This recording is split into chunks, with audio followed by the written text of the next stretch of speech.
Have you ever met someone and thought their job sounded cool? Or perhaps you're wondering how you can get to a position that doesn't seem to match any of the qualifications you have at the moment? Well, if so, this podcast is for you. We found some people with jobs that you might not necessarily know about or expect people to have, and we're going to ask them about how they got there. Welcome to What Do They Do? A podcast about jobs and how people got them.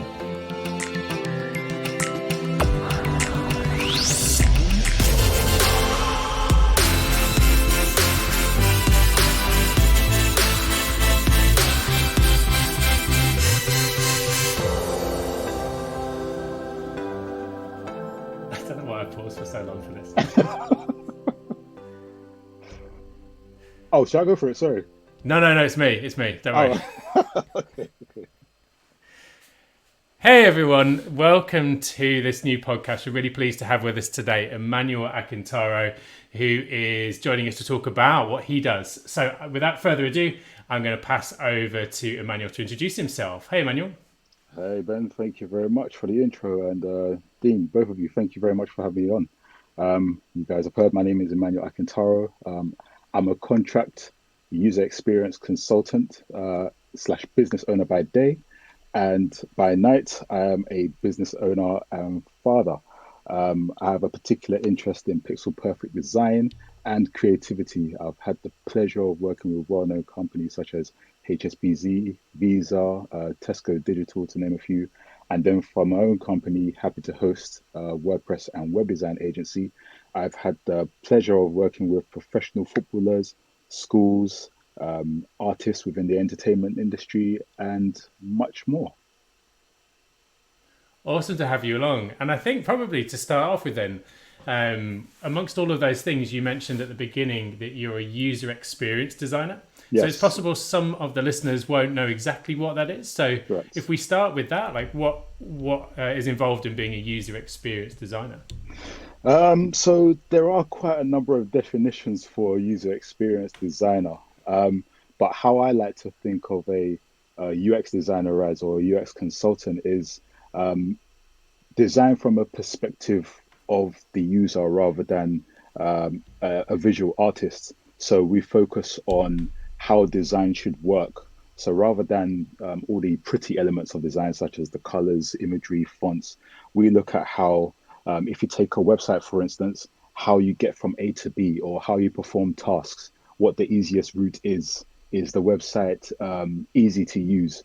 If it's not, we look at ways at how we can make it easy to use. We look at all the schematics, the planning behind the website before we kind of hand it off to a visual designer to then prettify it, essentially. Yeah.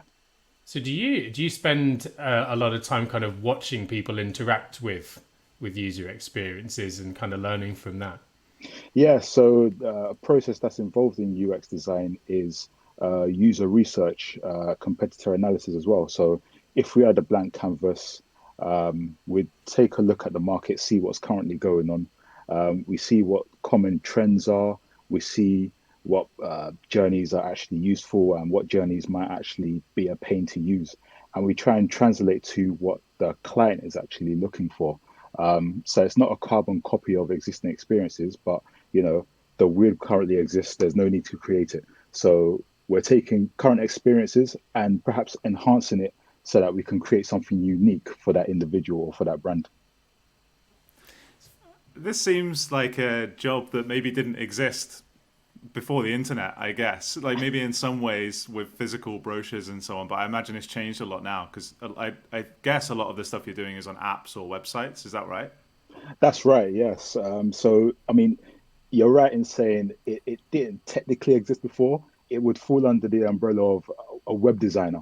So user experience design just was not a thing. It's just something that you included as part of your job, but you never actually spoke about it in the terms of user experience design. It was actually part of that web design package.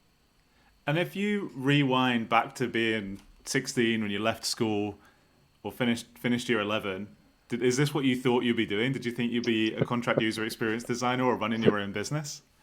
Not by a long shot. From a very young age, I was very much into illustration, drawing, sketching, that kind of thing. I just the other day I found one of my nursery reports, and right at the very end, it said Emmanuel can usually be found in a corner doing some charming drawings. I was like, wow, found in a corner doing some charming drawings. Okay, um, but yeah, from a very young age, I used to draw, and then that kind of followed me through to primary school, secondary school. Got better and better, um, but then it kind of translated into digital formats, and that happened. That transition happened during college when I was introduced to Photoshop, and then my first experience with coding as well, using a software called Front Page, which is Yeah. historically old. It's, you try and look at it now, it's probably the most horrid thing. Um, but yeah, I mean, user experience design, I never even had an inkling of what that was back then. I wanted to become an artist, to be honest. That was my thing, yeah. Do you still dabble with the art then? Or do you have any? Well, I mean, with the things you described before about what you do during the day and the night, I don't think you've got time. But I mean, my daughter's always asking me to draw her Peppa Pig or some character from her show now. So I found myself watching CBBS just to try and get these characters out. So I do dabble every now and again, but yeah, the time for my personal development is kind of come to an end, to be honest. Yeah. it's difficult, isn't it? Because Yeah. you've got two children. That's right, isn't it? Yes, yes. My daughter is 4 years old, and then my son, who was just born in April, is he turned 8 months last week. So yeah, it's been an interesting time. Certainly, yeah. We're definitely interesting time is a very under. It's underestimating what's happened this year, but we can Oh get yeah, onto that in due course. for sure. So, so when you kind of discovered this combination of the art that you've been doing since a young child, actually interesting. While I mentioned that, when you were at school, primary and secondary, was that seen as like Emmanuel as a skilled artist, or were you described as like a doodler or getting distracted with doodling? How did you like? Was it appreciated by your education establishments? You know what? It's funny you asked that actually. Now, I was actually quite skilled illustrator. You know, I used to watch a lot of cartoons. Now, I throw a few from way back in the day. I say way back.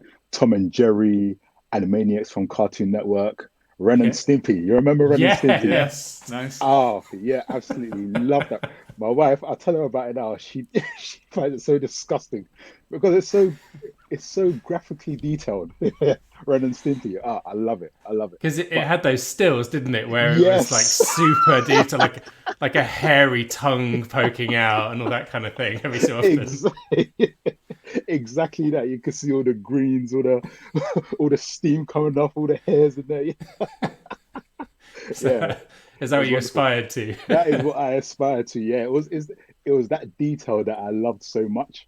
And then even going further beyond, you're looking at shows like Dragon Ball Z, Pokemon, getting into that kind of detail. Um, Even before I started working in Photoshop, I kind of mastered Microsoft Paint to the point that I Yes. could, draw Goku in Microsoft Paint with gradients, and you couldn't even do gradient in Microsoft Paint, you know. So I'd have to like take one shade of color and then layer it with another shade of color, layer it with a lighter shade of color, and you can only undo once. Yeah. So if you made a mess, you'd have to start again. So yeah, it was pixel perfect planning when it came to paint, and from then on, yeah. So I'd say I was quite skilled. Yeah, yeah. So, so when you kind of found this kind of digital way of just switching from illustration into that kind of design, where did that take you next?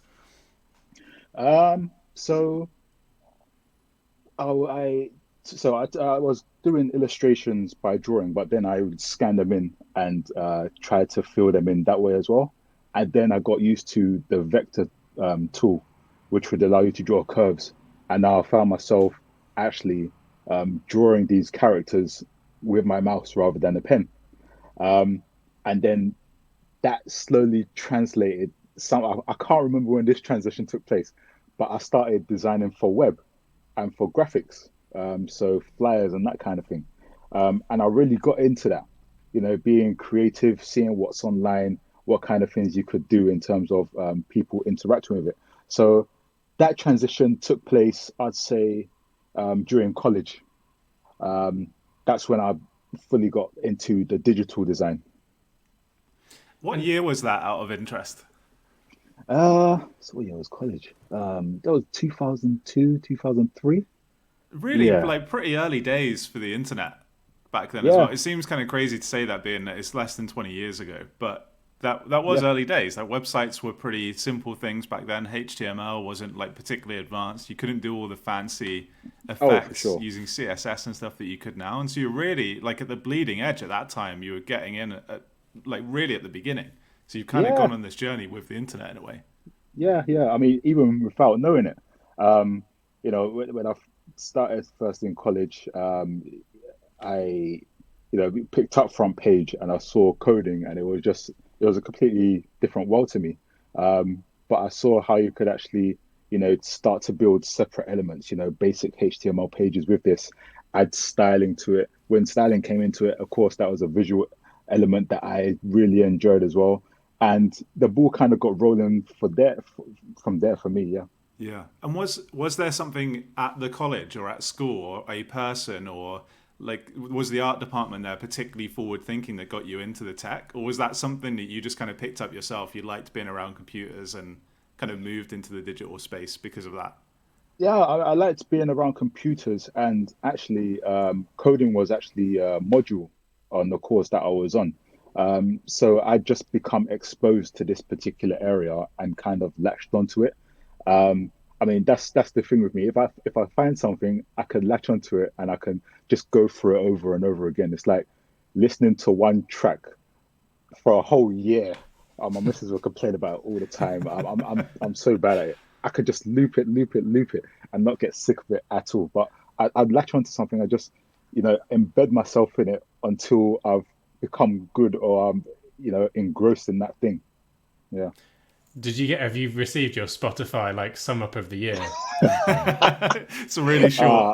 Uh mate, really short, really short. You see the three songs that are on loop throughout the year.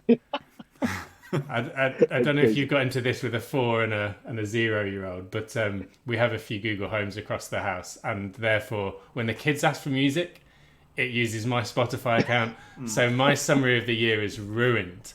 I've got a couple of things where I'm like, yeah, that's what I listen to, and then the third one, I'm like, no, no, no, no, no, no, that's the kids, that's the kids. So watch out for that one in the Oh future. yeah, oh yeah. So that skill of kind of just going, this is my thing, and focus into it, you obviously came naturally. Was there a point when you kind of went, you know what, this could be my job, or there's scope for running a business out of this, or like, how did that turn into a business and turn into a career? Yeah. So I met Lawrence in college. So college is usually 3 years, but I stayed 4 years because I completely messed up the first year, as you do. Um, and yeah, I started a vocational ICT course, and Lawrence was on the course as well. Um, and it was the third, I think it was the third year that we tried to go into business. We wanted to go into a business, have a kind of hustle where we could make a bit of money, not have to put too much effort in. We started a clothing label um, called Lorenzo. Wow. Yeah, Ah.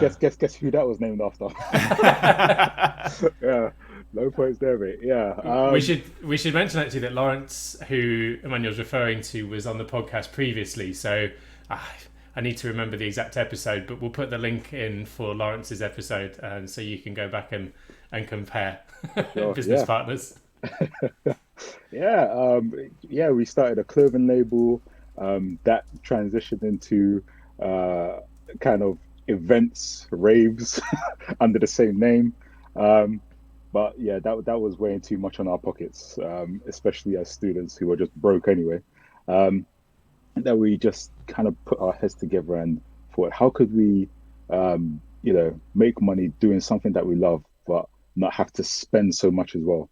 Lawrence he had a very strong business mind even from back then, and I could definitely rely on him for ideas that way. And I had the creative flair in me. I'd love to just even now, just hide away and churn out the work, get creative in my own little space. So even from back then, we bumped heads together and we started Happy Toast as a web design company there. We were creating websites, straight HTML, CSS, hand coded, no CMS. If someone needed a website, they'd come to us. If they needed updates, they'd come to us. Everything was done through us. The long road to success. But yeah, ever since then, that's when we first started out with Have to Host, and that's where it kind of triggered my mind and said, actually, you know what? This could actually be something that I could look to go into going forward. If Happy to Host doesn't work, or Happy to Host gave me the platform to actually experiment with this. And then going forward in university, that's when I kind of latched onto UX design and fully understood how it works in terms of from a user's perspective and also from a design perspective, and marrying the two together. You mentioned there, so after college you went to university. You started a business with Lawrence during college, Happy to Host. Yeah. Although the clothing label is new to me, and I really want to see some of these original designs. Yeah, I'll try and get some out for you. I'm sure they're lurking around somewhere. Lawrence definitely still has the t-shirt. I know that. Yeah, I can't wait to see it. No. And then did you, Happy to Host, did that carry on while you was at uni, or did you kind of have to put it on the back burner so you had some clients, but it was really just like little updates here and there? Were you actively going out and getting business, or? So Happy to Host actually continued through university as well. But it was just one of those things where, because I was living at home at the time. Actually, for the first year of university, I went to Scotland. I went to a university called Paisley University because at the time I was looking to get into computer games technology. Nice. I don't know what I was thinking, but I just thought you'd be, doing nice, fancy, creative work. You're playing games all day. I actually thought this, and I looked for the course. I looked for it, and I couldn't find any courses in London. I saw one in Scotland, so I thought, okay, I'll go to Scotland then. But obviously I didn't look properly because there's a wealth of courses in London that you could study this. Right. But I went to Scotland, Paisley. I was there for about a year. It was horrendous. When the truth came out, that it was C#, C++. Oh, it was horrible. These are languages that I just went over my head. Far from HTML and CSS. Yeah, I could not handle it at all. So yeah, that finished abruptly. Came back to London, started at Westminster University. Happy to Host continued. Even to say, at Scotland, we then moved over to Flash as well. You remember Flash, Macromedia Flash? Yeah. So I was coding an ActionScript 2, motion tweening. Oh, it was fantastic. It was fantastic. Creating websites on that platform. But yeah, over time, as you can see, that's now kind of fizzled out. No more Flash. Right. It's all new web technologies that have taken over. But yeah, going back into uni in London, we continued, and we had, working through the night, bloodshot eyes, lack of sleep, all that kind of talk. I had no responsibilities. I could do that kind of thing, wake up with sleep in my eyes, just roll out and then go to course and then continue what I had to. So yeah, it continued through university.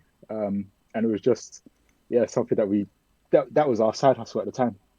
Just want to touch on really quickly, you mentioned Macromedia, and it's just so easy to forget that that's a company that ever existed, because now everything's Adobe, right? It's Adobe Dreamweaver, Exactly. Adobe Flash, and so on.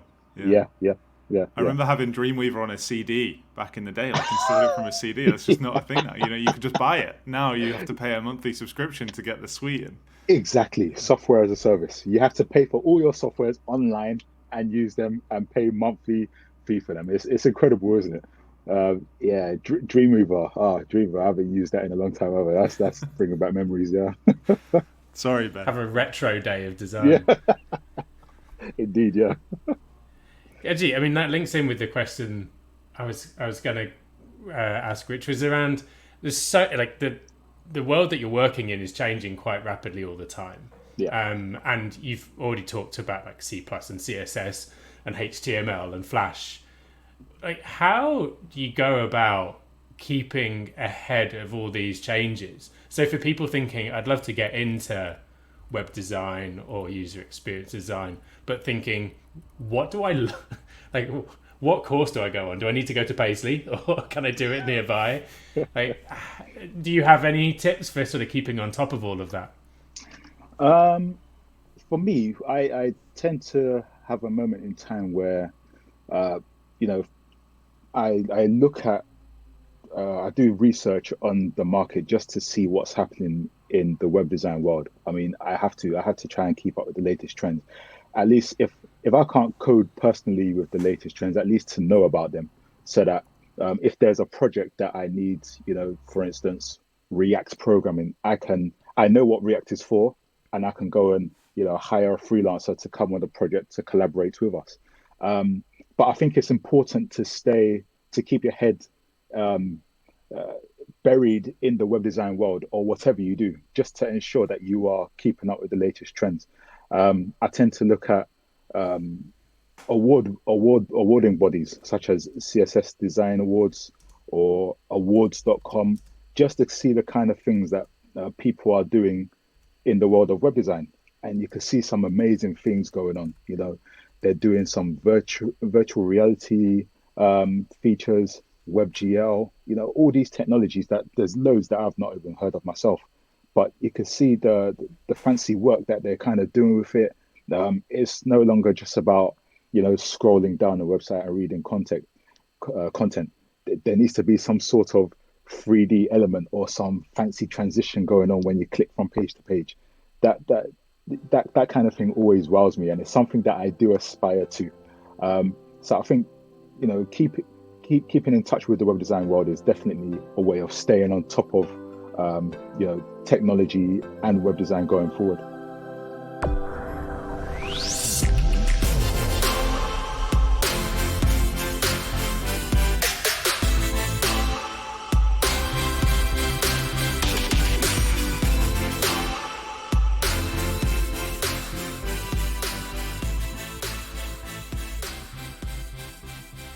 One of the reasons that we started the podcast was around this idea of kind of what jobs are people doing, and did the skills that they picked up in school have any relevance whatsoever?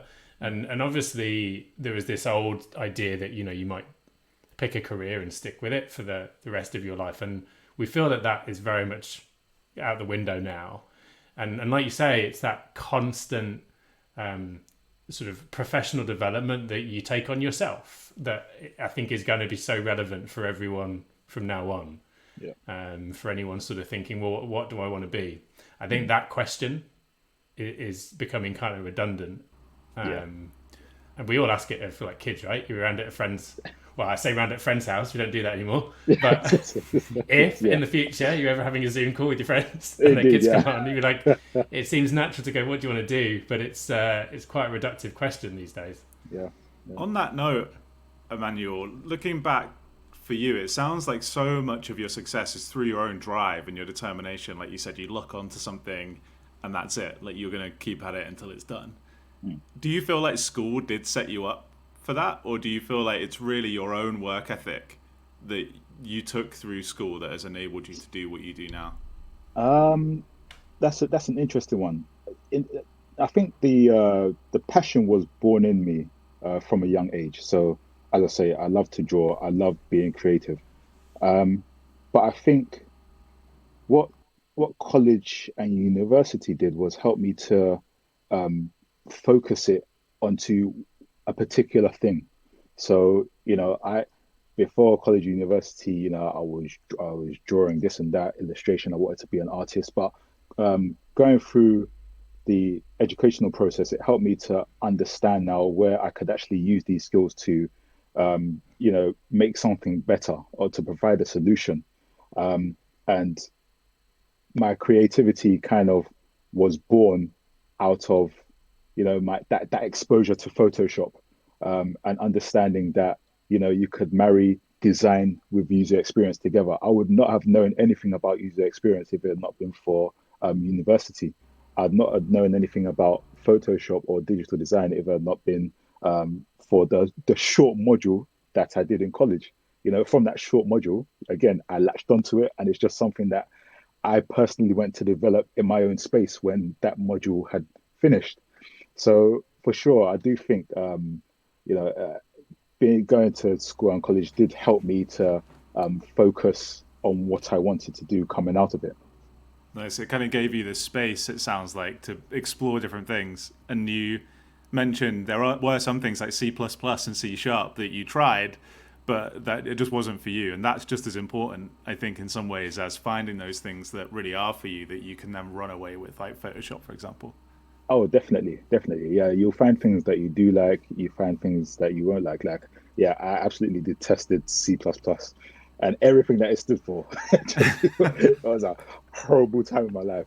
Let's say Scotland was fun. I was, yeah, getting. I was exposed to a drink called Buckfast by one of my, Oh, yeah, yeah, by one of my Irish friends out there. It was it was a very interesting time, very interesting time. Um, but yeah, you kind of find uh, the person you want to be, or the tools you want to use during that process. And for me, that's how I found what I liked and what I disliked. Yeah. And then you were already in the world of work through college, even, and through university, through running your own business. And then when you left university, have you been contracting basically since then? Did you go into any full-time jobs to kind of further build up a kind of work experience set there?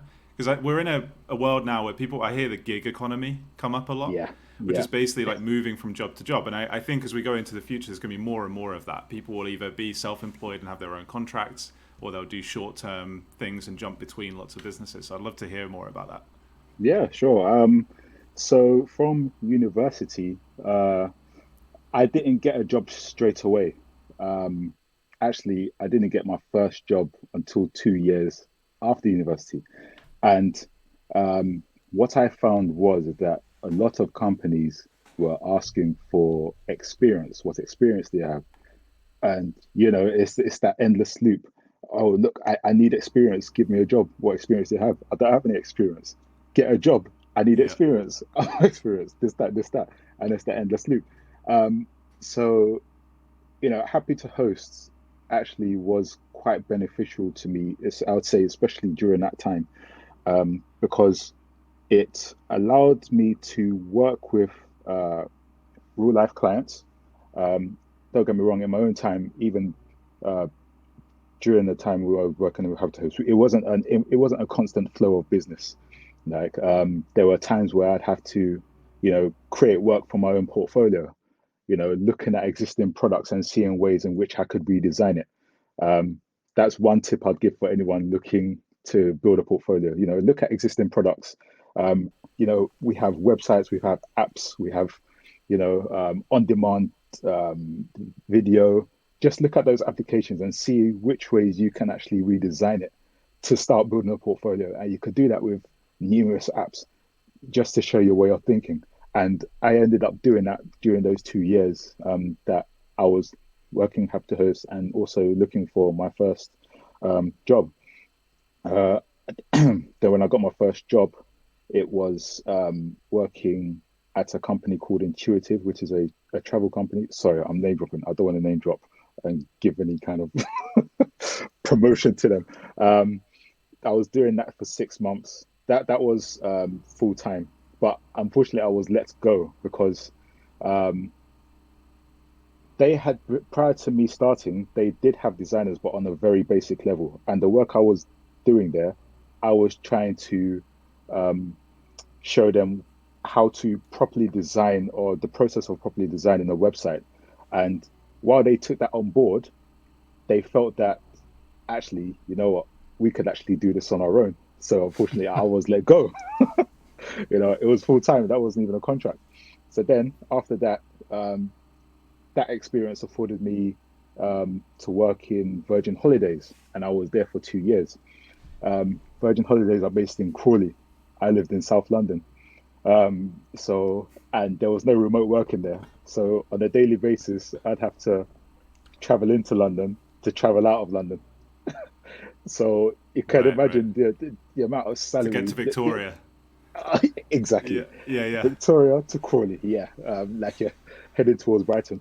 Um, but yeah, that took a chunk out of my salary each month, and luckily then I didn't have any responsibilities, so I could afford to do it. And taking that trip, hour and a half there, hour and a half back, it took its toll. But working for Virgin Holidays, it had given me a wealth of experience that I'd not had before. So that's part of the reason why I stayed there for as long as I did. I gained even more experience into uh, user experience design, web design that was customer facing, seeing how my decisions actually impacted analytics and, turnaround or user journeys on a real working website. So that was great. We worked closely, we collaborated with MC Sachi, um, MC Sachi. I can't remember which one's the user experience company. Um, they focus on uh, developing user journeys, user stories, and helping to craft the perfect experience on websites. So we collaborated closely with them as well. So that experience for me was quite beneficial. Um, but yeah, after the 2 years at Virgin Holidays, I decided that I was going to contract because that offered me more flexibility in terms of working my own business, happy to host, and then when things got quiet, I could pick up a 3 month contract and, do that for the time being, you know, earn a bit of cash and then go back into my own business. So yeah, gig economy, that's definitely the term for it. And that's what I've been doing since. Yeah. The uh, the contracting bit. I've got a few friends who've kind of made that jump, and a lot of them sort of went into it imagining they'd like do a good contract for 3 months, have a month off, and just really relax, and then Yeah. cherry pick the right job that they wanted next. But it doesn't always pan out like that. And is No, that your experience too? That you take what you can get, and the good yeah. jobs come along when you're already in a contract. Honestly, when I first started out contracting, it was a case where I could actually pick what I wanted because the market was, it was full of design contracts. It was a beautiful time. Believe me, it was a lovely time. You could do 3 months. If you didn't fancy it anymore, you could go to another company. There was a wealth of contracts out there. LinkedIn used to be full of them. But now, I'm not sure if you guys are aware of the IR35 legislation that's coming in. So, Yeah, new aware of tax that. rules. Yep, meaning that yeah, the contracting world is it's finished. It's pretty much finished. Well, it's not going to be the same anyway. So a lot of people have taken the jump, back into full-time employment, and whereas previously they wouldn't have considered it, but now they're kind of finding that their backs are up against the wall because there aren't that many contracts out there anymore, and they've had to take that pay cut. They've had to adopt themselves to now taking the 28 days holiday per year rather than a month here, a month there. They've had to make all these changes simply because of the times that we're in. So um, yeah, contracting it's not how it used to be for sure. While it's still out there, the I'd say it's probably for those who are professional. Those who are very skilled in their areas that would get contracts. But um, as for otherwise, yeah, there's no more cherry picking. That's that's far from over. Yeah. And what are your biggest tips for someone that's thinking they want to either be a sole trader, basically be self-employed and do projects for different companies perhaps, or start a business a bit more like Happy to Host where you're Mhm. just responsible for a client, like you're taking on that client's website and doing all the maintenance, hosting, Yeah. whatever design for them. What are your biggest tips for someone thinking about doing that? For me, I'd say you'd have to have a passion for what you want to get into. Certainly, because there will be difficult times. There will be dry spots where, you might have business and then it may go quiet for a while. Um, but it's the drive and determination that would, keep you going and that will help you turn over clients. Like even this year, with COVID and everything, things have been quiet on the happy to host front. We've had a few clients, but it's been our quietest year to date for sure. Um, but we still are getting clients, which is giving us the trust that we are doing what we're doing. What we're doing is actually still correct. We're still heading down the right path. Sometimes I've questioned myself, saying, "Oh, what am I doing? Am I supposed to be doing this? Should I still be continuing this? I don't know. Should I just go and find a full-time job because things are going quiet?" I do get those feelings. It's you are human. It's difficult to you can't pretend that you don't get those feelings. You can't just shun them off. But usually, what works for me is I can bounce these feelings off Lawrence and Lawrence vice versa, and we can prop each other up. So that would be my second piece of advice. If you can get someone that you can work with, someone who you can trust, someone who is on the same mindset as you in terms of um, wanting to develop a personal brand and to build something up. But if, of course, that doesn't exist, just have someone that you can talk to that is on that mindset that can help to boost you on a personal level. Yeah. I think this year more than ever, that is really, really good advice about sort of sharing. Because you mentioned obviously COVID, and we are talking towards the end of 2020, Yeah. which has been a year like no other. Yeah. And obviously from a business point of view, you've already touched on that presented its challenges. Have you had to like adapt and sort of review the direction you were taking? Like you say, there's been evidence that what you're doing is working, but have you had to adapt much this year to try and sort of explore other avenues? Oh, definitely. And it's about adapting and changing. You have to be aware of your current terrain and just understand the things around you or what things are changing. And um, particularly where businesses are shutting down, they're not after websites at this point in their, they're literally trying to stay afloat. And you can see it all over the place. Um, so from a happy to host perspective, um, that's an interesting point you raised. We've taken a look at schools because obviously now schools are offering remote courses, remote classes. Um, and what's been good is Lawrence's experience alongside yourself, Ben, at Google and Google Classroom and all these features. We've just had to think about how we could perhaps bring that into our business model and offer that out to help schools to those who don't actually have any digital team behind them or who are unaware of these features, how they can perhaps get online so that they can actually continue serving their students, without any hassle of having to get them to come in where, students might not feel comfortable or parents might not feel comfortable sending their kids in. So yeah, we've had to just look around and see how we could kind of change our services to adapt to the current situation that we're in.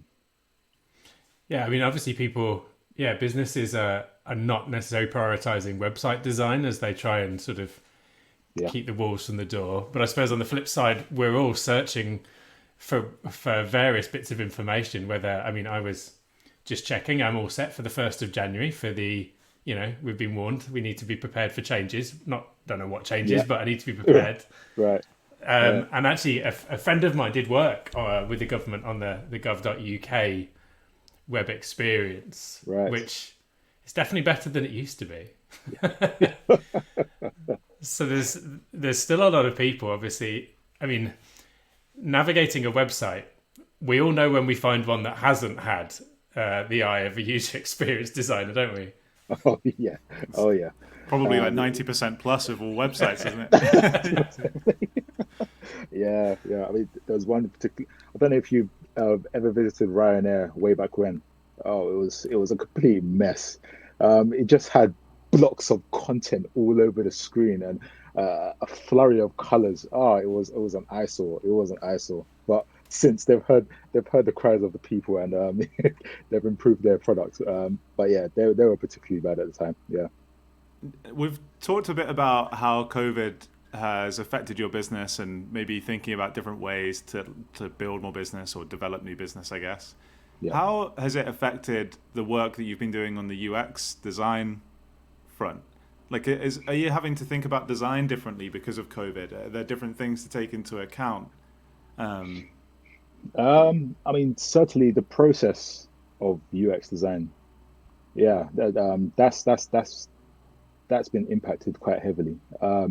Usually, we like to run workshops with the end client, taking them, through the process of actually thinking about the product itself from a holistic perspective, navigation, page layouts, helping them to understand what they need for their brand, for their customers. We gather in a room, we do exercises, we have a whiteboard, we have that huge discussion. We're all in the same room. Um, but now, you know, Zoom has become our best friend. Google Hangouts. We've had to adapt our way of actually running these classes, and it's yeah, it's been an interesting one. It's been an interesting one because collaboration. You require individuals to huddle up into groups. Uh, and since everyone's in the same call, you can't quite do that anymore. So you now have to either uh, send them off to go and make their own, little Google Hangouts, gather together, get ideas, or you'd have to just think of different exercises that you could actually do online to, work around. Um, but for sure, the process has definitely changed, and but it's been beneficial because we've kind of fine tuned it, and it's been beneficial for us in that we've been able to solutionize, we've been able to find an answer to the problem. So going forward, even when things do open up, it could be a mix of face-to-face meetings versus sessions held online. So yeah, I think there's a lot of things that pre 2020 you would have said no, that has to be in a room together, and I think this year has definitely shaken that up. So you're not quite as definitive. I think it was Design Sprint Academy who run design sprints. Funnily enough, yes, they did a video recently where at the beginning of 2020, when this all started happening, they said, no, you can't do a design sprint, which is like 4 or 5 days of a team all in the same yeah, place. yeah, They're like, you can't do it remotely. They had to, and yeah, they've now gone, oh, actually, we can. yeah, yeah, Whether that's just really good marketing from their point of view, I don't know. But other design sprint options are available. Uh, indeed, indeed. but it You does know, kind of sum up that actually we have managed. So, I mean, I don't want to speak too glibly. Like, obviously, there are some companies that can't adapt quite as easily to being online. sure, sure. But it's definitely raised a question around that, hasn't it? Of like what needs to be in person and Oh, what can be definitely, facilitated in different ways.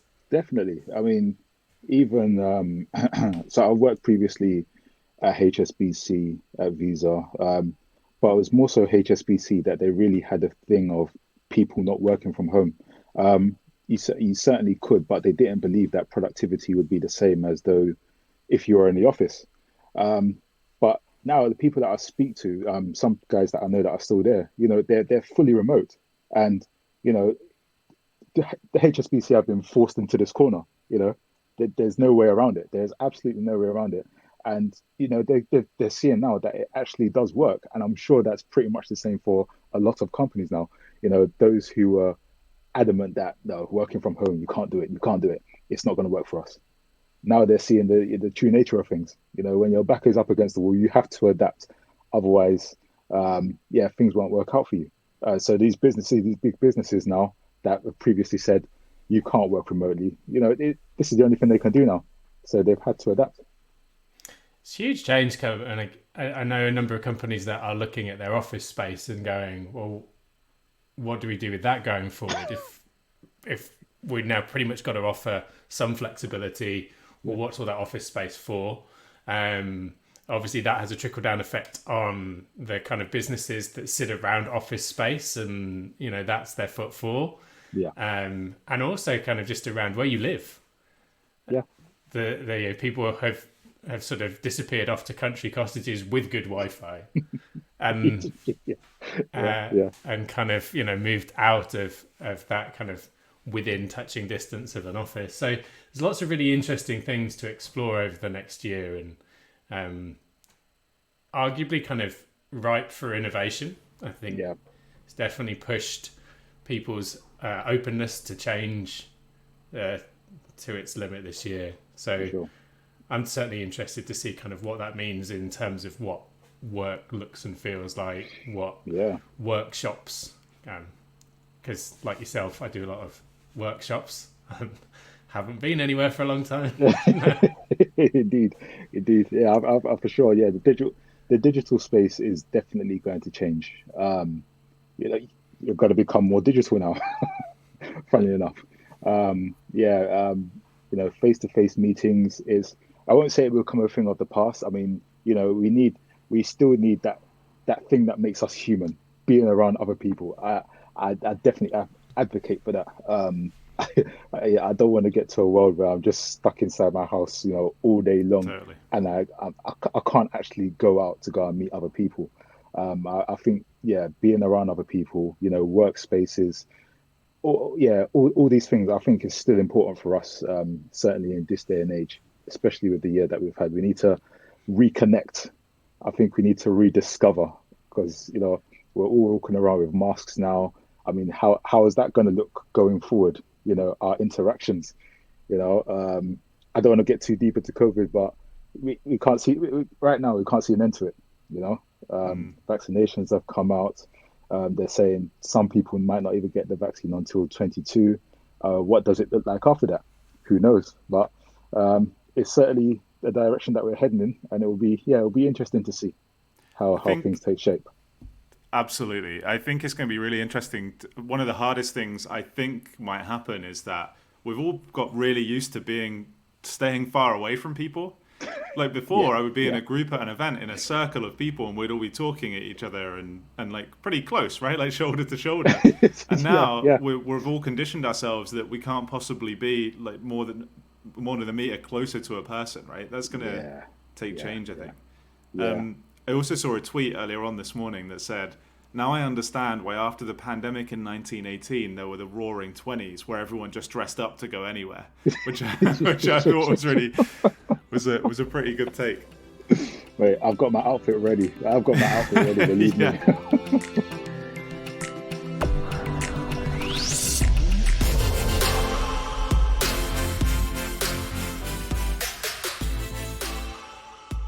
It's been so interesting hearing about your story. You clearly have so much natural talent that you've taken through your life, and like really that Thank you. hard work ethic has allowed you to turn your talent into what you love now as a job.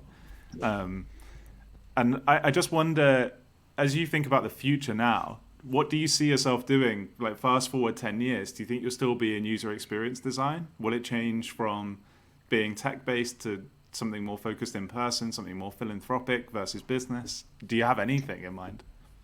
Um, I think for me, I'd love to be able to offer opportunities um, to those who might be looking for work, to get into the UX, UI design world or development world. Even now, Lawrence is trying to get me into a mind space of thinking like a boss rather than getting hands on. For me, I just love getting hands on. I can't help myself. I actually just Yeah. cannot help myself.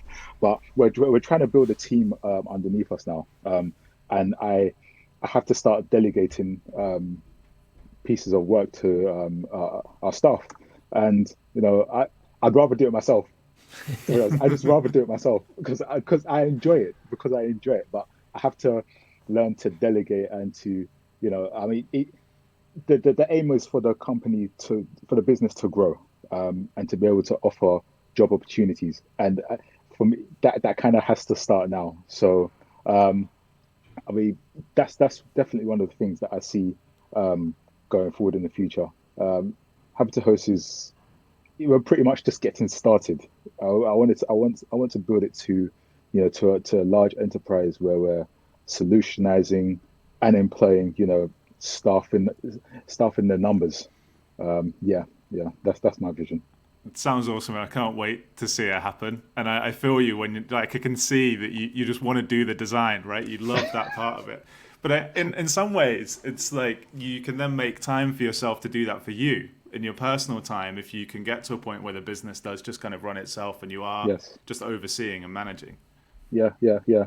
I mean that would certainly be the idea. You know, I mean, I don't even when I am hands off, I'll still continue learning simply because I just have an interest in web design and seeing the kind of things that people are doing out there.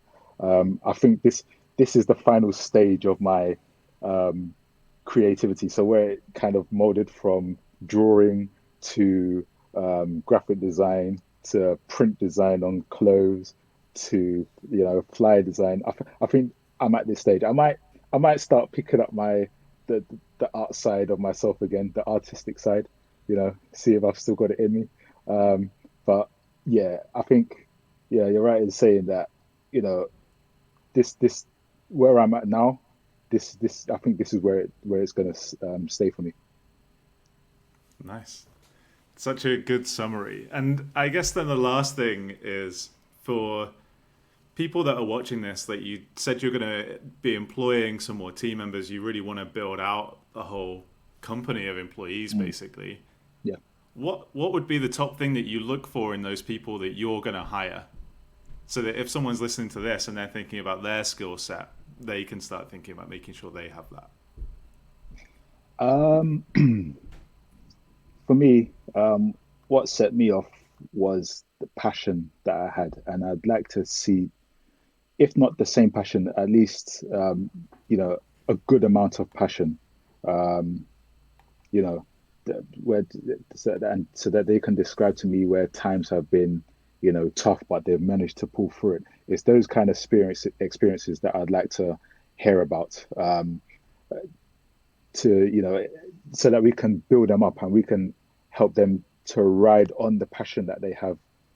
Once there's passion, you're prepared to go through the trials, the tribulations, everything.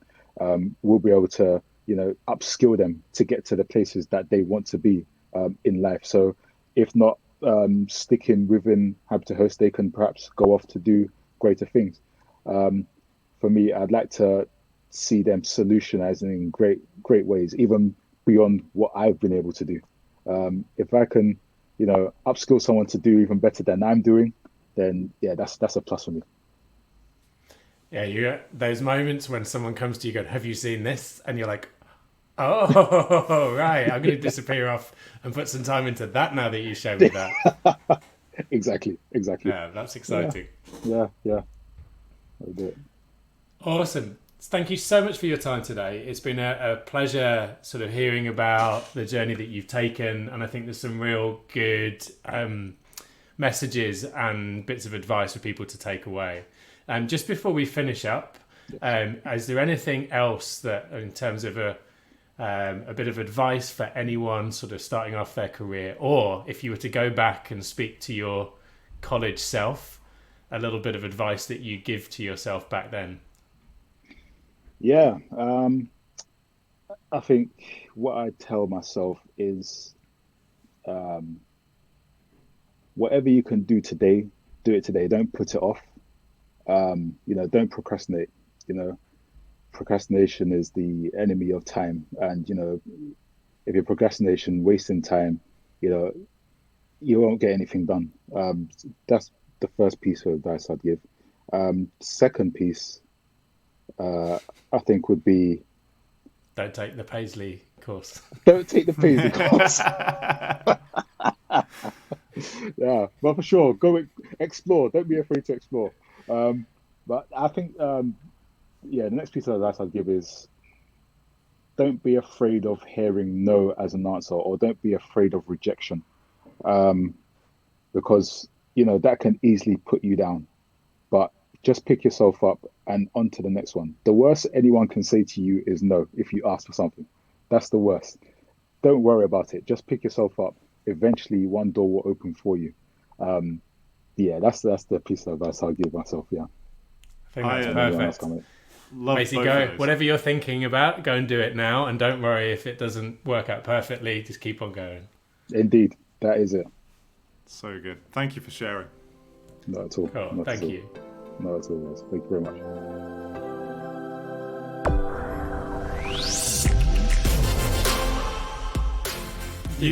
You talked about passion. You talked about passion at one point. So there is Yes. another passion in your life, I guess, which is beatboxing. Is that right? Yes. So also from a very young age, I've been known for just making random sounds. It's funny. One experience that I had in secondary school in my science class, we were all sat down, prepared for lesson, and the teacher, she was about to start teaching, and under just under my voice, as if you were listening to it in your headphones.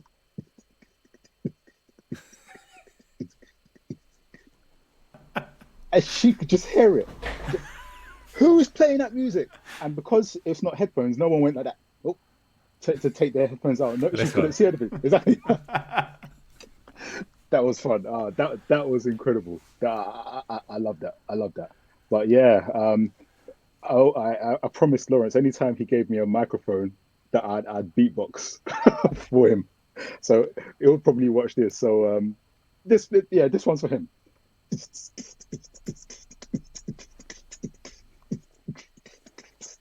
This week on What They Do, hosted by Ben Rouse and Dean Stokes. Oh yeah. Oh wow, we got new intro music. That was Oh, yeah. amazing. Oh, there you go. Yeah, that's so good. Cheers. I love that classroom example as well. I can literally imagine. I used to be a teacher as well. I can rewind being back into a class if a kid did that to me. I'd like to think I'd laugh at it, but it depends what class it was, I suppose. Yeah, she won't be happy. Who's playing that music? Oh, that was funny. And yeah, no one grasped, which was great. Yeah, funny. Yeah, I also enjoyed the revelation when you were chatting with Lawrence on his talks with Tijani that he didn't like you at first at college because you kept on beatboxing. It's like, that guy always beatboxing. Yeah, I was just at random, just quietly to myself, but he would manage to hear me. It's just something that it just comes out. It just comes out. Even my daughter, she started to pick up little bits and bobs, boom, chim, boom, chim, boom, chim. Soon, exactly. Soon enough, she'll gain enough control to, be making all sorts of percussion noises. It's great. The family band. Oh yeah. There you go. I'll be bringing up my son to it as well. No, not at all.